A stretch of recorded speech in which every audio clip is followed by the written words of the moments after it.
En 2006, un ange, Malach Eloki, a été rappelé auprès d'Akadosh Baruch Hu à Mekoubal, Moreno Arav, Rabbi Yitzhak Kadouri. Je suis sûr que vous avez tous entendu parler de Rabbi Yitzhak Kadouri, qui est né en 1902, de son père Zev Diba, qui était aussi son Rav.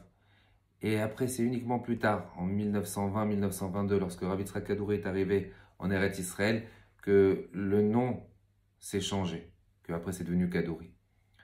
Le Rav était tellement connu dans sa Torah Tanistar, dans sa Kabbalah. Il était tellement connu dans ses miracles qu'il faisait à toute personne qui venait lui demander des brachot, peu importe l'origine, peu importe la religion. Toutes personnes qui sont venues lui demander des brachot, ils ont vu des yeshuot, ils ont vu des délivrances.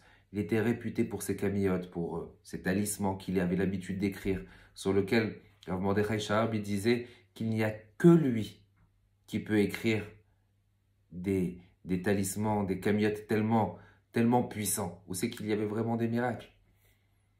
Il y a une histoire connue que jusqu'à aujourd'hui, il y a un juif qui habite Anvers, qui vient chaque année à la yeshiva du Rav Kadouri et qui dresse une table et qui fait une seouda à une date bien précise.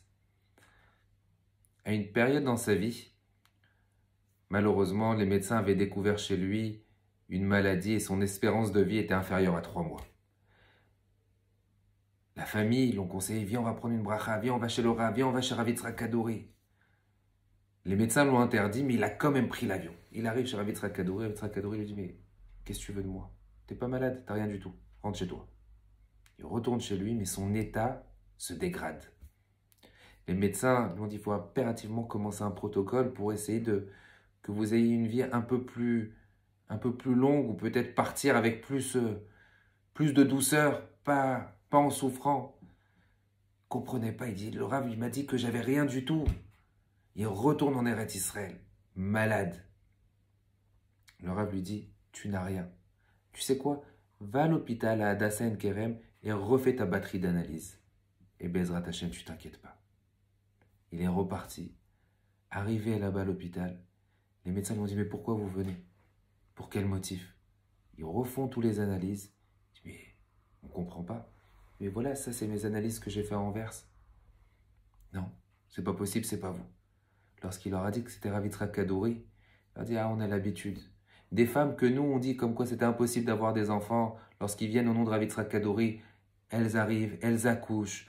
Lorsque des personnes qui étaient gravement malades, comment cette tzadikim là, et c'est cette question que je me pose souvent, qu'on entend beaucoup, ils pouvaient avoir le mérite. Alors oui, vous allez me dire, alors c'était des grands Mekoubal, alors bien sûr que c'était des très très grands kabbalistes qui connaissent les noms d'Akadosh Baruch Hu, qui connaissent la façon comment prier à Hachem.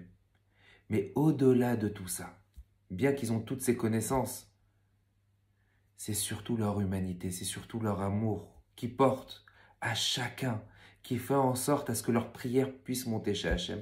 On peut avoir le plus grand des Mekoubal, on peut avoir la personne la plus puissante, mais qui ne va pas forcément être un bon vecteur pour pouvoir faire monter une bracha auprès d'Hachem. D'ailleurs, vous savez ce que ça me rappelle? Ça me rappelle quelque chose de très beau.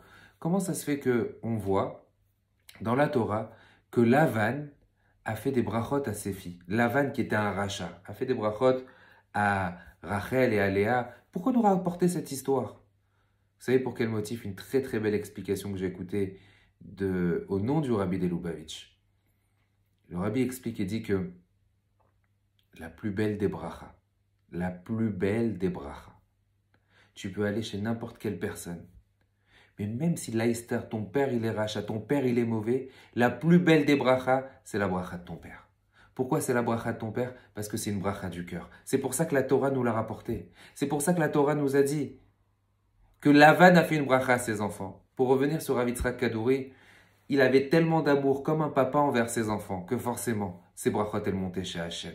On raconte sur des personnes qui étaient d'origine du Yarden, qui étaient d'origine de Jordanie, ils avaient l'habitude de venir très souvent chez le Rav. Et que pour chaque action, c'est une famille, que pour chaque action, chaque conseil, ils demandaient au Rav.